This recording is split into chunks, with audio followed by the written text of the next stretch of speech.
Hey everybody, this is First Warn Storm Team Chief Meteorologist Brad Penn. I want to do a quick update on the tropics because we got a lot of talk, a lot of buzz, but actually not as much going on as you might think. There's three systems out there. One is a beast in Gaston, and the other two are really wimpy systems. Doesn't mean they're not going to have an impact, but if you're worried about significant impacts, then you're probably barking up the wrong tree. Let me show you the three systems. They don't look like much close to the United States.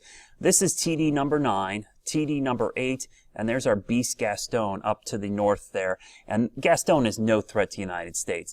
The one system that actually probably has the biggest threat is going to end up being Tropical Depression 9. Even though 8 is the closest, and it's the closest to North Carolina, it has the least chance, I think, right now of being a significant player. Let me kind of show you what's going on in the upper levels of the atmosphere. This is the water vapor loop, and there's a lot going on here. Why these systems closer to home haven't really been organizing. We've got a lot of what we call upper lows or tut lows. In the tropics, we call them tut lows because it's short for tropical upper tropospheric trough. It just means an upper low over the trough, or over the tropics. That spin is there, that spin is there, and that spin is there. So you got sandwiched in between there two systems that are having a tough time maintaining themselves.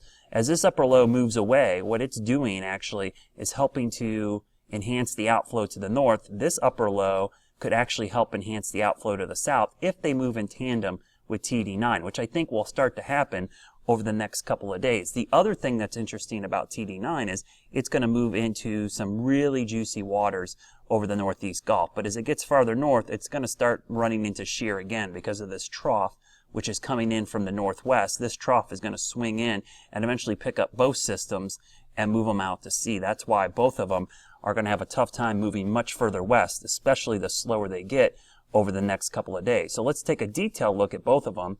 We'll look real quickly here. Here's TD9. You can see the circulation starting to get some convection or thunderstorms near the center. This is about the healthiest this thing has looked in a long time, which likely means it's probably going to become her mean first before Tropical Depression 8, which has always had a nice swirl here. But as you see in the last couple of frames here, it looks like it's starting to make that little churn to the northeast. So the Outer Banks, yes, they'll be impacted, but overall the impact on the coast is going to be pretty minimal. So that's why you're not seeing me get too worked up over a lot of this on the coast, because there just isn't a lot going on there. I think this system's going to end up being kind of wimpy for the coast and really just more of a big surf maker for areas on the Outer Banks. Though the Outer Banks, because they're glorified sandbars, you always have to be careful for erosion. You can see the threat level here, low overall as these move along the coast. Again, our main threats are going to be high surf, rip currents, and squalls. Now here's the thing. If you have holiday weekend plans at the beach,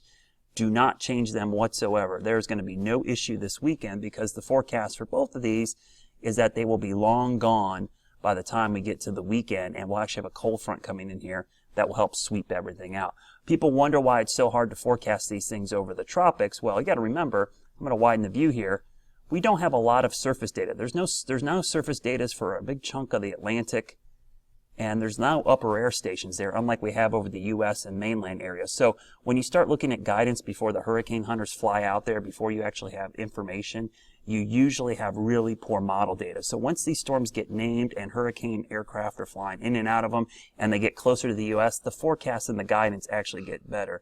So that's why a lot of times when these things are over open water and we just call them an investigation area, look into the guidance is kind of just like a ballpark. You really don't want to look too much deeper than that. So I'll have an update on all these systems coming up tonight at 11 on NBC Charlotte. We'll have an update from the Hurricane Center at 11, and I have a sneaky suspicion this baby right here, and we'll zoom in on it. Let me go back to it.